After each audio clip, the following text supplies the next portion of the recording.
If Darth Vader walked into my gym and found his lack of gains disturbing, here's how I'd program his workout for him. Over the last 6 years, I've coached over 500 individuals as a personal trainer and nutrition coach, and I've also created hundreds of themed Star Wars workouts on this channel. And the phase that I'm going to show you is something that I've used with guys like Lucas, guys like Daniel, that's helped them add 80 plus pounds to their squat, bench, deadlift, ultimately helping them hit the 1,000-pound club. So by the end of this video, you're going to have a complete 3-day total body training program that will get you as strong as a Sith Lord.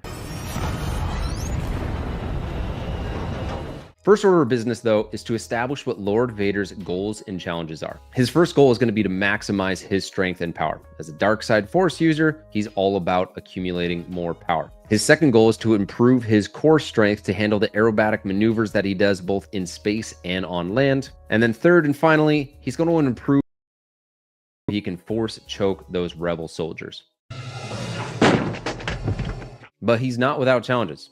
Number one, he's got to spend a little bit more time recovering in the back to tank. He's not as young as he used to be. Number two, he doesn't have a lot of time. He's busy running an empire, and so he doesn't have hours to spend in the gym every single day. And finally, number three, he doesn't like cardio for obvious reasons.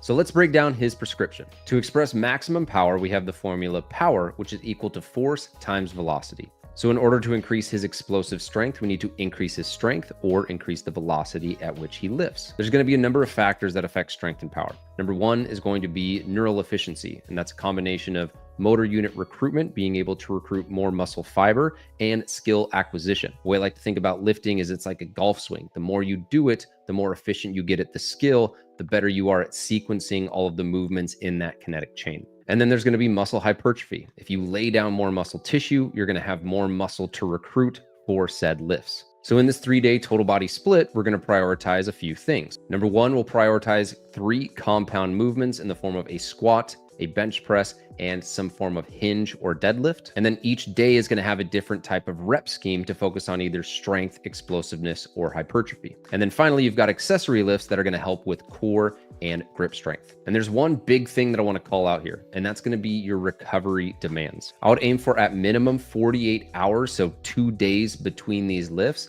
and between your strength and explosive training day, I would aim for 72 hours, so 3 days. And that's going to be because it's going to be very taxing on your central nervous system to go and execute these days, which is something that Louis Simmons highlights several times with his special strength development for all sports West Side Barbell book. One last thing that I would call out is that the reps and sets that you see aren't including your warm-up sets. Every day is going to have a percentage of your 1 rep max associated with those main lifts. So count the sets that are getting you to a close proximity of that 1 rep max or to failure, so that as many reps and as many sets as possible are stimulating that muscle growth and development. And now it's not going to be absolutely necessary to max out every single lift and hit failure on every single set. Leaving a couple reps in the tank is just as good as maxing out every set, as referenced in this 2020 study. So now let's dive into the days specifically. Day 1, you've got hypertrophy training at 70 to 75% of your 1 rep max. So like any good workout program, you're going to have warm-up and activation exercises. For a warm-up, I did knee to chest, then I did a quad pull, then I did a side-to-side lunge just to create a little bit of mobility in my lower half. Then I go into activation exercises that are specific to the main compound lift that I'm doing first. So I had a single leg hip thrust to work on my posterior chain, an elbow plank to activate the core, and then kettlebell swings and med ball slams to activate my central nervous system and get me ready to move in that squat pattern, which is a great segue into the first lift, which is going to be the squat. Now this is done at 70 to 75% of my 1 rep max. So I did 75% times 345, which gave me my total. Then I went to aim for 4 sets of 8 to 10 reps. And one other way I like to think about this, especially on week 1, is that if you get the lower half or the lower section of that rep scheme, then you have a way to progress week to week by trying to get one more rep. Then once you get to the top end of that rep range, you can go and add more weight. Or if you find yourself that your recovery is not where you need it to be, you're just aiming for that rep range. But you do want to try and find each week some way to increase a rep, add 5 or 10 pounds to the bar so that you are progressing. After 4 sets of squat, then I'm going to go to 4 sets of bench press. I did a little bit of band pull aparts here just to get my shoulders warm, but from a body standpoint, the body's feeling good. So I do a warm up set with my bench press at just the bar. Then I do a warm up set at 135. Then I go in and lift at that same 75% of my bench, which is 75% of 275. Now, from a sequencing standpoint, I really like going squat to bench press because one, I'm going lower body to upper body, but I also go from something that is a lot of spine stabilization to now the bench is stabilizing my spine. So just another thing to think about if you do want to shuffle these things around, try not to just hammer your spine and hammer your stabilizing muscles. Giving yourself a little bit of break between exercise selection will help so that you don't get fried. And then from the bench press, I went to RDL, and this is where it's going to vary a little bit different from the other 2 days where you're deadlifting, which is a concentric lift where you're lifting weight off of the ground, as opposed to a RDL, which is much more eccentric focused. And so in a rep range of 8 to 10, I felt like it made more sense to focus on something that was going to develop not just hypertrophy, but also help with a little bit of injury prevention, given that I'm helping to load the hamstrings at end ranges of motion. And that 4 by 8 to 10 rep range just made a little bit more sense for an RDL versus a deadlift. The other thing I like about the RDL here is that it is forcing you to grip the bar the entire time. And so that's going to help with the grip strength that Lord Vader is after. Next, I got a dumbbell or kettlebell single arm row. And I like this for a few different reasons. One, you're training we haven't hit yet. Two, this is unilateral and it's going to work on a lot of core stability and anti-rotation movement. So you're going to feel your core bracing on the opposite side that you're rowing, which is great for core strength for Lord Vader.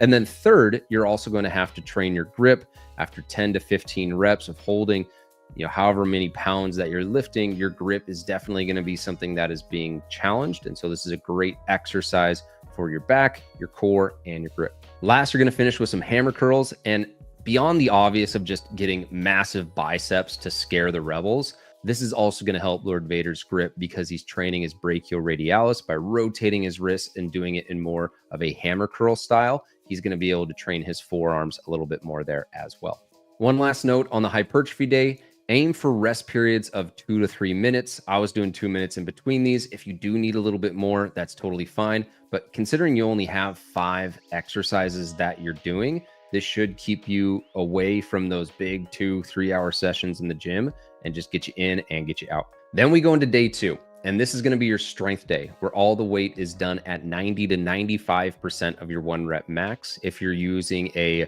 rep max calculator, that's going to be 3 to 5 reps per set.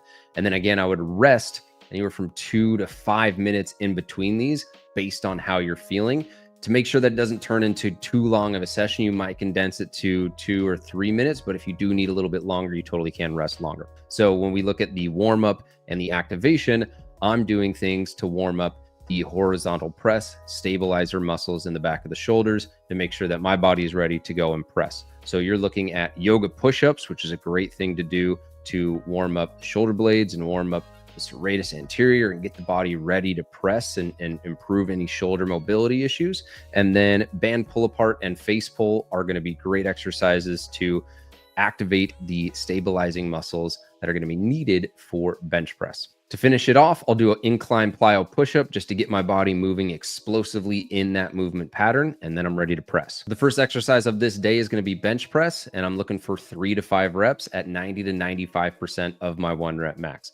These are going to be much heavier. This is going to be much harder, and you're going to feel that right away. So make sure that you do your warm-up sets. I did a warm-up set of just the bar, warm-up set of 135, and then I went in and targeted 90% of 275. Started my benching. From there, you're going to move into deadlift. And so for this deadlift, I trained 4 sets of 3 reps, 90% 1 rep max, which was 415 times 90%. And this was something that on this specific day felt really taxing. And if you're going and following this program, or when Lord Vader's following this program, you're going to notice that some days it's a little bit harder to move the weight than others. So that's where you can kind of flex in between the 3 to 5 rep range. Then the final of the 3 big lifts is going to be the squat. So 4 sets at 3 reps. Now you might find that you're pretty taxed by the time you get to this lift. I know I was. Lord Vader definitely would be as well. So if you do need to take longer rest periods between each set, that's totally doable. After back squat, you're going to move to a weighted chin up and a weighted dip. You could just do a regular chin up and regular dip, but the way I like to think about these is if you can do more than 10, add some weight to it. If you can't do 5, then I would go a little bit lighter. That might be band assisted, that might not be, but try and find that sweet spot between 5 to 10. And then what I did is I go chin up, so palms facing, and that's working on the back, that's working on grip. And then I go from there, rest about 30 seconds into dips. That's working triceps. And so you're hitting triceps, biceps, it's hitting the lats as well. And those are going to be things that help standpoint to help your bigger lifts that you're working towards. And so after you go through 3 sets of 5 to 10 on that, then you're going to move into suitcase carries. Kettlebell, dumbbell, doesn't necessarily matter. I like kettlebell because it sits a little bit cleaner in my hand. It doesn't rock forward and back. But then what you're going to aim for is 100 steps per side. So this is going to be great for grip strength. This is also going to be great for your core and helping to have an offset exercise that really works your obliques, really works on your stride, how you carry yourself through space and your locomotion. So this is going to be the last thing that you do. You'll feel pretty fried by the end of this, considering everything that you've been doing has been pretty close to that strength rep range. And so rest as you need as you get through this. And you're definitely going to feel your cardio starting to pick up as well as you get to that 100 step mark per side. Then we get to day 3, and by now Lord Vader has trained hypertrophy, Lord Vader has trained strength, and now we're moving into more of an explosive type of training where we're focusing on speed strength, and we're going to be doing this at 60% of a 1 rep max. The warm-up on this day is very similar to the warm-up that I did on the first day where I'm doing squats. So you've got alternating marches, knees to chest, quad pulls, side to side lunges. The way I like to think about this is moving in all 3 planes. And then from there, you're going into activation. So you've got single leg glute bridge, side plank, kettlebell swing, depth jump, and med ball slam. So single leg glute bridge and the side plank are more activation to get the muscles ready to fire. Then you've got the kettlebell swing, which is going to be much more of an activation of both the posterior chain, but also central nervous system. Then you've got the depth box jump, where whether it's from a box or in my case, the doorway, you're dropping down, trying to decrease the amount of time you spend on the floor and explode up. And then med ball slam to get everything ready to rock for your first set. And now this day is going to be a little bit different than the previous 2 because we're going to be using cluster sets. Cluster sets are going to be great at minimizing the amount of fatigue that you feel towards the end of sets. Once sets get to be 7, 8, 9, 10 reps, it's very taxing on your cardio, on your nervous system. And so it's going to improve the quality of each rep that you're doing to ensure that form's really good, speed of the bar is really good, and just overall power output's good. And more power and improved technique is going to be very important to Lord Vader, considering his lightsaber training style. And again, being a Darth Lord of the Sith, he wants more power. And if you're not familiar with cluster sets, there's a really cool study that breaks down 12 men that performed 3 sets of 12 repetitions at 60%. 1 repetition maximum using 3 different set structures. Traditional sets, which is where you might go 8 reps for 4 sets, cluster sets of 4, and then cluster sets of 2. And so the results they found is that when averaged across all repetitions, peak velocity, peak power, and mean power were greater in the cluster sets compared to the traditional sets. So now let's get to the work. Barbell deadlift was done at 60% 1 rep max, the same 1 rep max that I've been going through the entire program. And this is going to be 3 reps, rest for 15, 20 seconds. 3 reps, rest for 15, 20 seconds, then 3 reps, then rest about 3 minutes between each set. So you're going to notice that you'll do 3 very explosively, then you rest and recover. Grip gets to reset, heart rate gets to come down slightly, you catch your breath, and then you go again. And so this enables you to produce as much force as possible before you start to really fall off a cliff from a fatigue standpoint.